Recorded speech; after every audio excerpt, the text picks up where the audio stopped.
ஏசப்பா உங்களை ஆசீர்வதிப்பார். இன்றைக்கு ஆண்டவர் உங்களுக்கு ஒரு வசனம் வச்சுக்கிறார், வாசிக்கிறேன் கேளுங்க. மார்க்கு 12ஆம் அதிகாரம் 10வது வசனம். வீடு கட்டுகிறவர்கள் ஆகாதென்று தள்ளின கல்லை மூளைக்கு தலைக்கல்லாயிற்று. சரிங்களா, அந்த கல்லு ஆகாதுன்னு தள்ளிட்டாங்க, ஆனா மூளைக்கு தலைக்கல்லாயிட்டு அந்த கல்லத்தை வேணுங்கிற மாதிரி ஆகி போச்சு, ஆகாதுன்று தள்ளின கல்ல. அது மாதிரி இப்ப உங்களை நிறைய பேர் வீட்டுல இருக்கிறீங்க, சரி வெளியில இருக்கிறீங்க, ஊர்ல இருக்கிறீங்க, நீ வேணாண்டா, நீ எதுக்குடா உயிரோட இருக்கிற, நீ என்ன பூமிக்கு வரமா இருக்கிற, நீ செத்தற நிறைய பேர் உங்களை சொல்லியிருக்கலாம். நீங்க எதுக்குமே சோர்ந்து போகாதீங்க, சரிங்களா.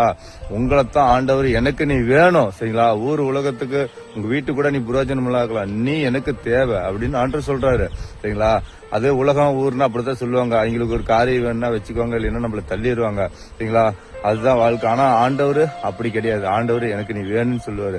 என்னையும் கூட கடந்து வந்த நாட்கள்ல எங்க வீட்டுல ஊர்ல இருக்கிறவங்க எல்லாருமே தள்ளிட்டாங்க.